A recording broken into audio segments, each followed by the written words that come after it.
We have sky. So, okay, so this is a bi-wing plane, and it is made from a Meccano set. So Meccano was invented by Frank Hornby, who worked for a meat importing company in England. In 1901, he came up with the idea for a toy known as Mechanics Made Easy. It later became known as Meccano. Meccano magazine was actually introduced in 1916, and it was a monthly newsletter featuring articles of interest for budding engineers. New plans for models were released in the magazine, but you often had to purchase additional parts to be able to, use them with your existing Meccano set. The magazine was published until 1980, and at its peak, there was a circulation of about 50,000. Meccano changed colors many times throughout its life. By the end of the 1930s, it was being produced under license in France, Germany, Spain, and the USA. Popularity of television and computers largely put this hobby out of commission. However, it's still very popular today. Meccano ceased its production at its Liverpool factory in 1979, but a French producer bought the rights and stepped up production. Today, there are still many hobby clubs alive and well, and you can engineer your own marvel like this one at home.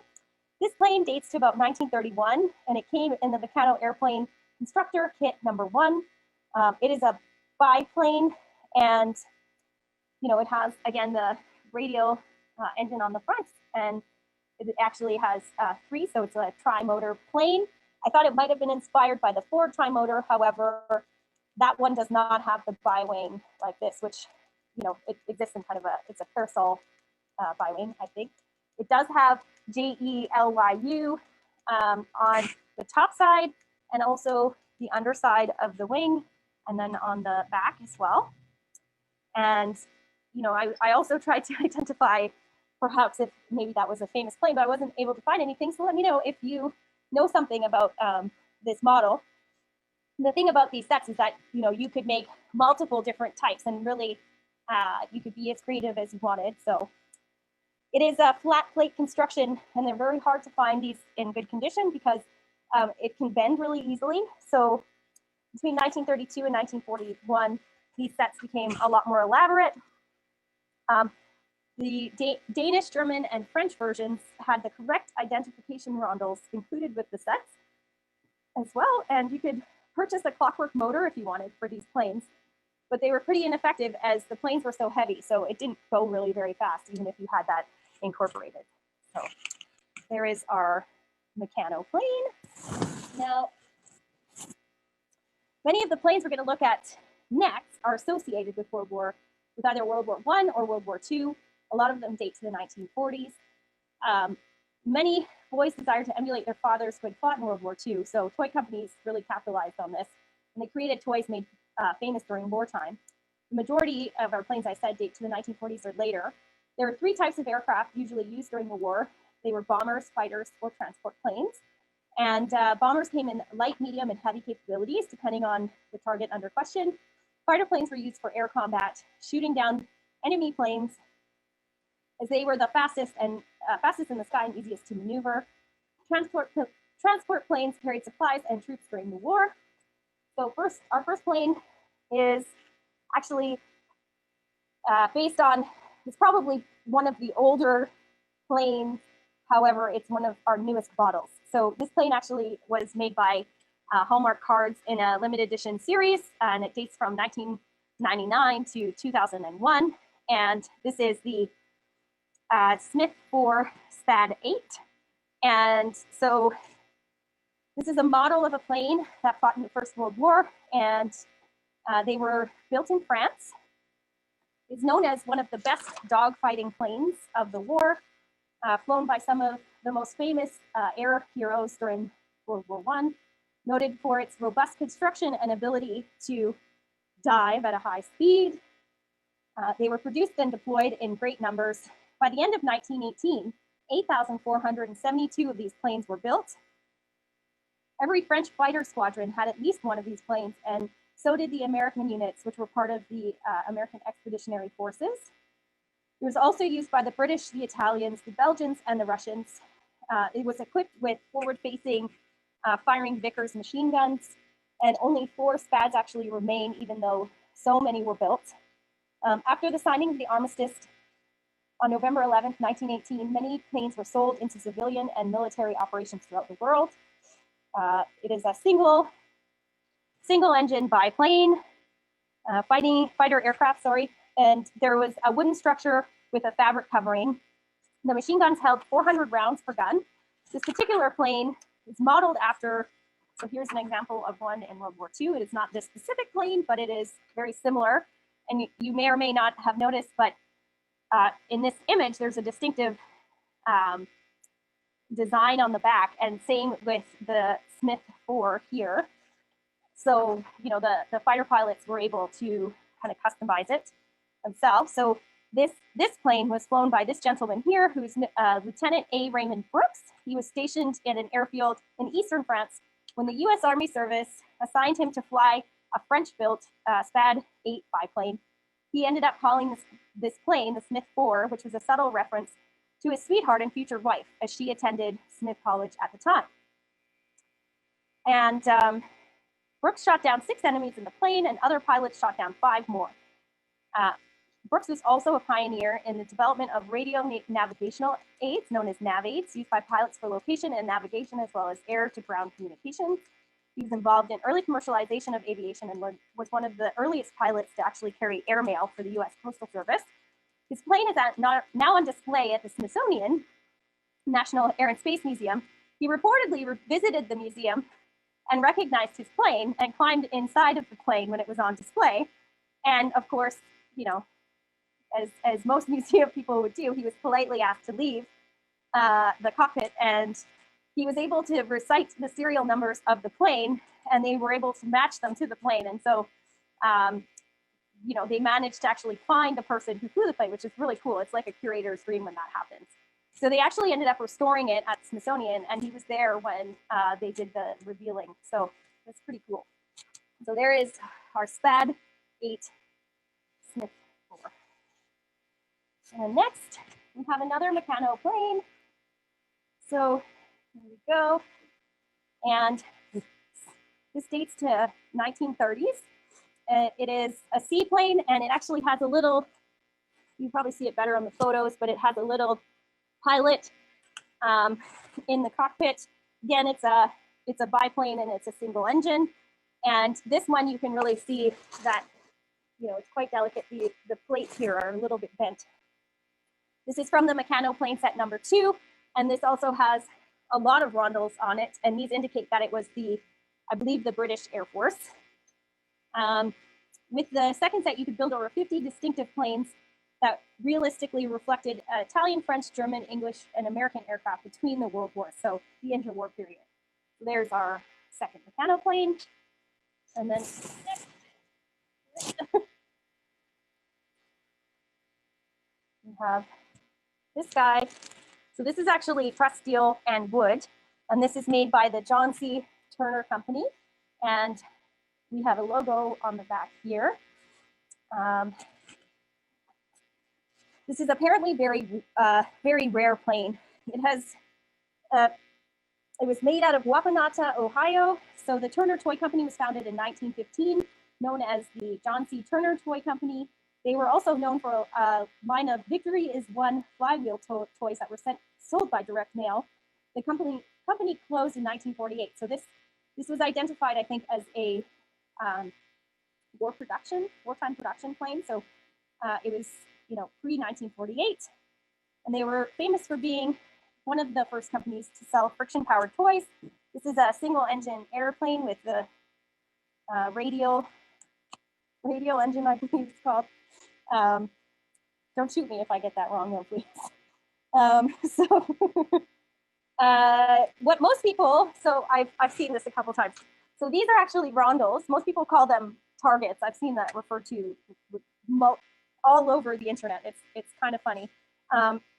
So these are actually painted on, and it's usually on Air Force planes to indicate, you know, which team you're on, so that you're not shot down by friendly fire. The first US version was actually a Red Star in 1916, 1917, early on in World War II. So I have a couple of examples here. Sometimes they used like different rondels concurrently. So from 1919 to 1942, it is a star with a red circle in the middle, and then they reportedly removed the circle because their planes were being confused with Japanese planes during the war. So 1942 to 1943, they had this one, and then this with the yellow on the outside was just used in North Africa during 1942, and then June to August 1943, they had a red on the outside, and then 1943 to 1947, so the end of the war, it's a star, and then it has this kind of rectangular shape coming off of it. And then from 1947 to present, it looks like that. So there's that one. And the one on this plane, so you have it on the top and then also the bottom of the wing.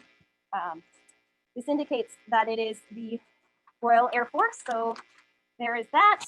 And then if you're wondering, that's what Canada's looks like. Although you probably have seen it. So I'm telling you something you already know. Anyway,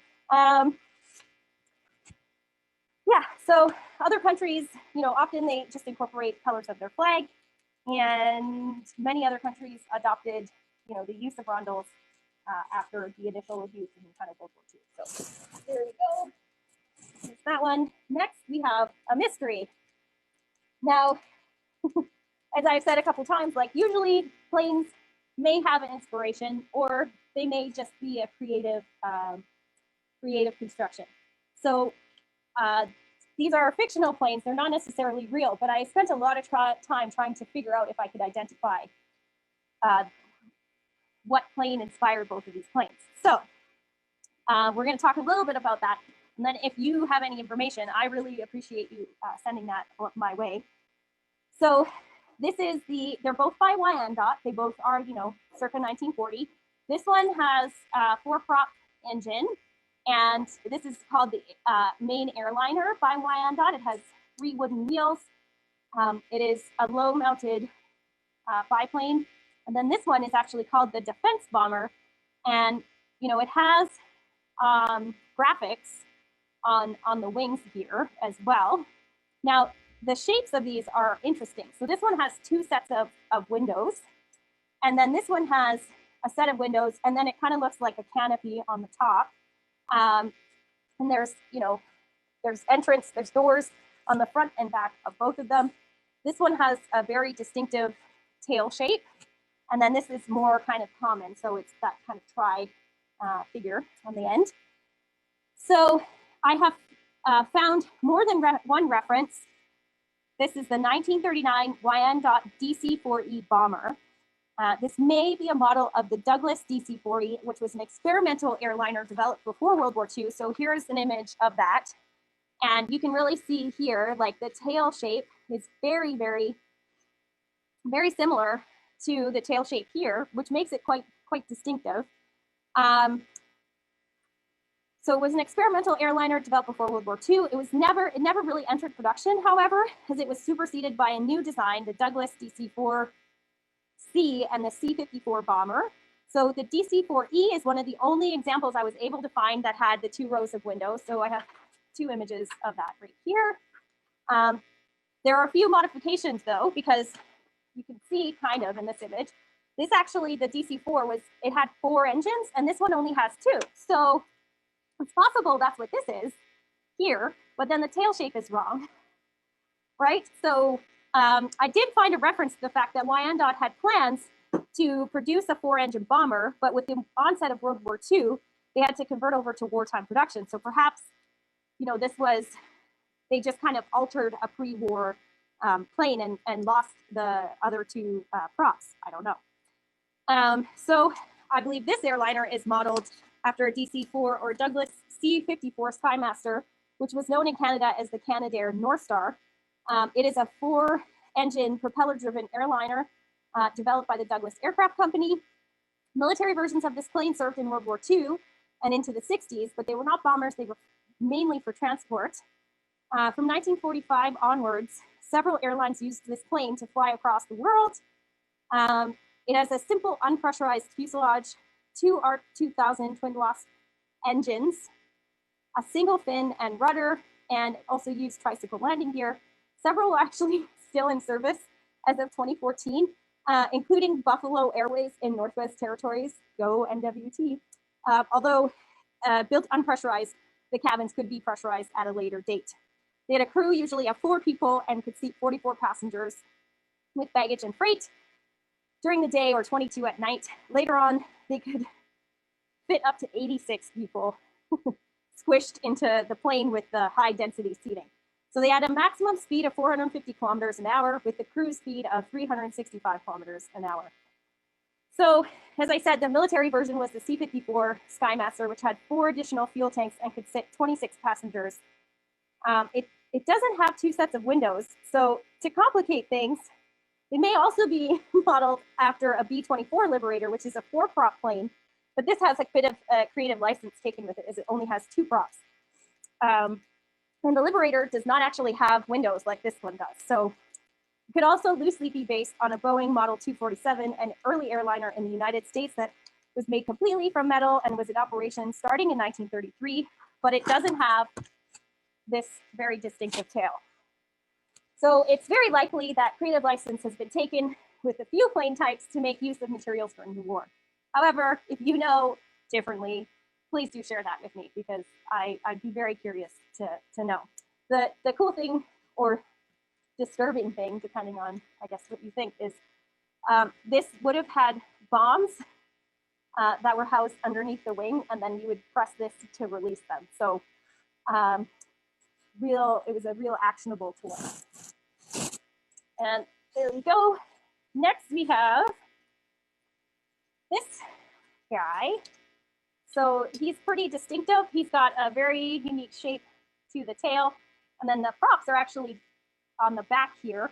There are 3 cockpits on this plane. And again, it's very distinctively Wyandotte. It is, pressed steel with a baked enamel finish. And then it's got a lot of cut work on it.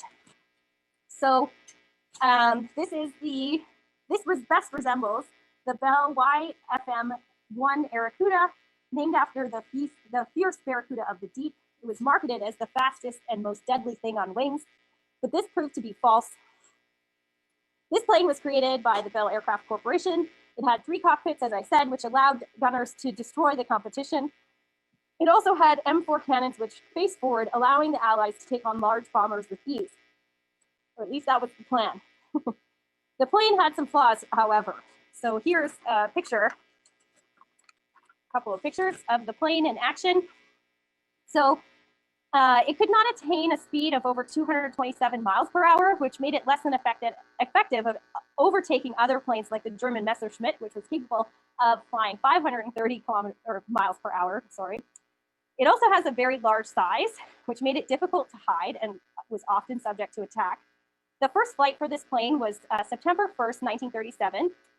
It had, as I said, forward-facing gun turrets on both wings, each with a 37mm cannon.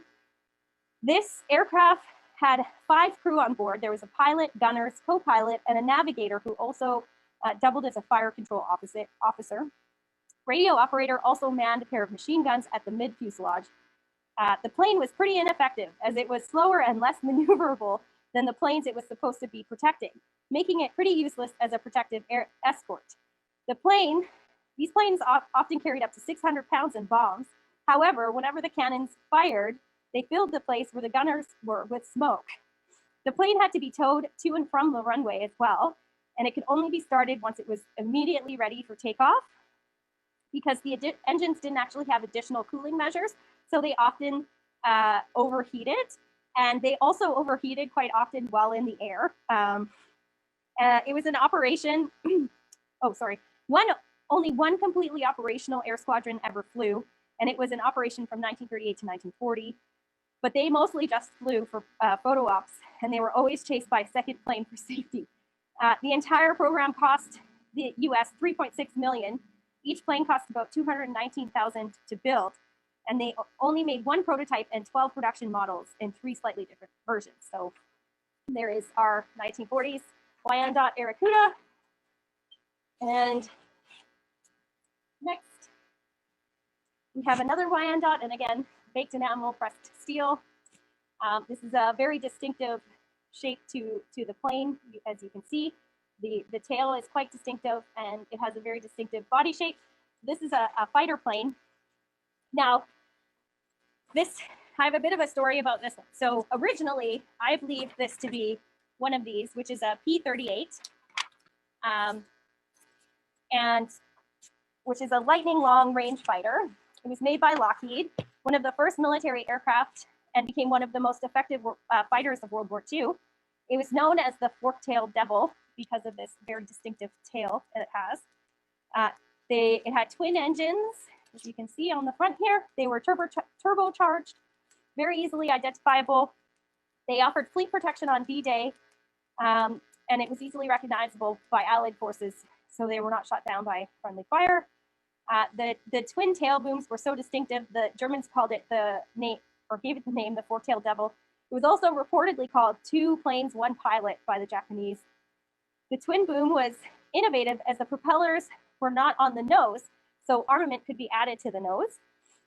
The nose housed a cannon and 4 50 caliber Browning machine guns. It could also carry up to 4,000 pounds in bombs, or 5 10-inch rockets under each wing. They sometimes ditched the machine guns and just carried bombs, and then they usually dropped the load all at once. And apparently it was known as a droop snoot when they did that. It was one of the most successful fighters of World War II. The raised cockpit allowed for better unobstructed views when fighting. Was also used as a fighter bomber, as I said. Did not enter service until 1941. It had a 52-foot wingspan, and was one of the most successful in the Pacific theater. There were approximately 10,000 of these planes built and produced between 1941 and 1945. However, that's what I thought this was, because it's an American toy, right? But then I was speaking with somebody yesterday, Nolan, and he pointed out that it's actually this plane, which is a German plane, and we know it's this plane because it has a very similar tail, but if you look, the fuselage is pointed, and this fuselage here is also pointed. So yeah, it may be a little bit of both. You never know what's going on in the mind of toy manufacturers at the time. So this was actually used more for reconnaissance, tactical reconnaissance, and it was first flown in 1938, entering service in 1940, and produced until 1944. So the Luftwaffe, the Hungarian Air Force, and the Slovak Air Force all flew this plane as well. So let me know what you think, if it is the P38 or if it is the Focke-Wulf F-189. And there is our fighter plane. It is a fighter plane either way. I think that's pretty obvious. So there we go. Maybe it is like, yeah. Okay, next we have another bomber. So this is our Marvel bomber. I am not sure the manufacturer on this one.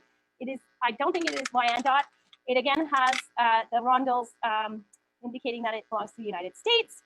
I believe this was produced between 1940 and 1950. So this is a bomber. And if you press the spring, the bombs pop out and they are loaded in here in the back. So I believe this is loosely based on the Republic P37 Thunderbolt, which is pictured here.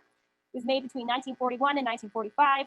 It had 8 50 caliber machine guns. In the fighter bomber, in the ground attack role, it could carry 5-inch rockets or a bomb load of up to 25,000 pounds. When fully loaded, it could weigh up to 8 tons. This particular, I already went over that. It had an armored cockpit and a bubble canopy. So that's what I think this is loosely based on. It's obviously very simple though. And next, we have this little guy here. And this is a tin plate toy made out of US zone Germany. This plane performs an inside loop maneuver. So you wind it up and it actually flips around like that and goes in a circle. So it was made by Hammerer and Kuhlmann, based out of Fürth in northern Bavaria near Nuremberg. The company existed under several owners between 1909 and 1962. Almost all of their toys are manufactured with the abbreviation HK, and some are actually marked for MZ, which stands for Modell and Zenlin. And this is modeled after, again, a monoplane. Toys made in US zone Germany date from about 1945 to 1952. So this says made in US zone Germany here on the wings. Allied powers divided Germany into 4 zones after the war. The United States, United Kingdom, France, and the Soviet Union all took a piece. The US zones were mostly in the south of Germany. However, they had some strategic spots in the north. The company was founded by Johann Hammerer and his wife Margareta, making a small number of toys out of their apartment in 1909. They partnered with the owner of a cardboard factory named Johann Colwyn, who had been in business since the early 1900s. Following World War I, the toy company was sold to a Jewish merchant named Moritz Salmer, who began making tin plate toys known as penny toys for export. Most of these toys were small and had clockwork mechanisms. Moritz Salmer had a brother living in London named Adolf Salmer, and that made it possible for him to sell his penny toys worldwide. In 1930s, this particular plane, seen here, became the company's biggest seller, and it is known as the Saltaflager Artist, and I apologize for my pronunciation. When Nazis came to power, unfortunately, Moritz was very wary of the future, and he had a feeling that things were not going to go well with the incoming party. So he persuaded one of his employees, who began as a tool maker with the company and was actually acting as a foreman at the time, to take over the company with another man, a tool maker named Max Zellman, for a sum of 40,000 Reichsmarks, which was a price set by the Aryanization Commission, and it was actually only 1/10 of the value of the company at the time. Model borrowed the money and deposited it into an account, but Salmer never actually saw a penny of the money. The company branched out at this point into war toys, and the factory was almost destroyed on March 17, 1945. During a nighttime bombing raid by the Allied forces, Model began rebuilding the company after the war, but the factory was heavily damaged, and there was little to no raw materials available either. The company restarted production in 1948 with recovered equipment, and because the Saltaflager was one of the best-selling products, it was re-released, and that's where this one comes from, and it has made in US Zone Germany stamped on it. Model actually struck a deal with Moritz, who was living in England at the time, so he could distribute toys for the company worldwide. And most companies switched from metal to plastic at this time, but HK did not, and they ended up actually falling behind the competition. The company celebrated its 50th anniversary in 1959 and then closed its doors 3 years later. So there is our little acrobatic plane, has Aero written on the wings. And next we have this guy. So this is another tin lithograph toy. This is actually made in occupied Japan. And it's been identified as a gyrocopter or a helicopter. We're going to talk a little bit about gyrocopters just because they're interesting. So this toy is made in the 1940s. It's very worn here. So somebody obviously really loved this toy. So Juan de Sierva invented the modern autogyro in the early 1920s, and Pitcairn bought the American rights. President Hoover reportedly called the autogyro the greatest achievement in aviation. On April 22nd, 1931, Amelia Earhart set a world's altitude record for autogyros at 18,400 feet. Pitcairn really thought that this was going to make automobiles obsolete. Pitcairn's dream was an autogyro in every garage. In the mid-1930s, they proved too complex, too high of a cost, and it was the Depression, so it didn't really take off. Also, the founder was killed in an accident in London in the 30s as well. It really opened the way for the helicopter, however. Igor Sikorsky built the modern helicopter. The gyrocopter kind of comes in the post-war period. It flies more like a fixed-wing airplane than a helicopter. So what's the difference between a helicopter and a gyrocopter? Well, it comes down to the way that the rotors function during flight. So a helicopter actually has an engine to power its rotors, but a gyrocopter is powered just by airflow alone. And a helicopter is kind of pulled through the air, whereas a gyrocopter is pushed through the air. So their rotors are unpowered and they provide lift only. The thrust actually comes from the propeller at the rear of the aircraft. So it pushes the gyro and air is forced through the rotor. It has a very short takeoff and short landing. It cannot kind of hover, but it can fly comfortably at a very low speed. They're apparently easy to fly, as easy as flying is. Very inexpensive to own and maintain, and it runs on regular fuel for about 4.5 hours of operation, whereas a helicopter, the rotors are powered and provide both thrust and propulsion, and the rear wing propeller actually offsets the helicopter's natural desire to kind of spin around, so it counteracts that. A helicopter can hover, and they are very expensive to own, operate, and maintain. It runs on aviation fuel for about 3 hours of operation. So that is our gyrocopter. And next we have our last item. So this is the World's Traveler Airport game. And it has a little plane here. And it's cool, we still have the instructions for this. And there you can see the whole thing. So this is actually operated. There would be a wire coming out here at the top, and then this is one of the first joystick operated toys. So you kind of pull this at the bottom, and then you can make the plane land wherever you want across the world. So it is pretty old, and you're going to be quite surprised when I tell you that this came out of a cereal box. So this is the Cheerio Airport, and it is known as a Cheerios Premium. So it dates from about 1948 to 1950, and they partnered with American Airlines in 1955, and that included a game inside a cereal box that you could play with, and it was kind of a map. So I was not actually able to find much online about this game. There's a lot of other kind of things that you could find in boxes. So this is something you would have to save up your box tops or your UPC codes, and then you would send away for it, and then they would send it back to you. You probably have to cover the shipping. So yeah, this is actually made in Canada. It was the Canadian prize, and it is, you know, it's a pretty cool little piece. It's made of cardboard and wood. So these apparently are pretty rare because, you know, a lot of people didn't bother to send away for them, and if they did, they usually didn't really last very long. So we're very lucky to kind of have this in our collection. So with that, I'd like to thank you all for tuning in today. I'd also like to thank Miggy for all of his patience and help. He's here in the background, and we're both wearing masks to be safe as possible. Let me know if you have any questions, and I will do my best to answer, although as I said, I'm not an expert in aviation. Is there any questions? No? Yeah, no, it looks like there's no questions. So yeah, thank you everybody for coming and watching today.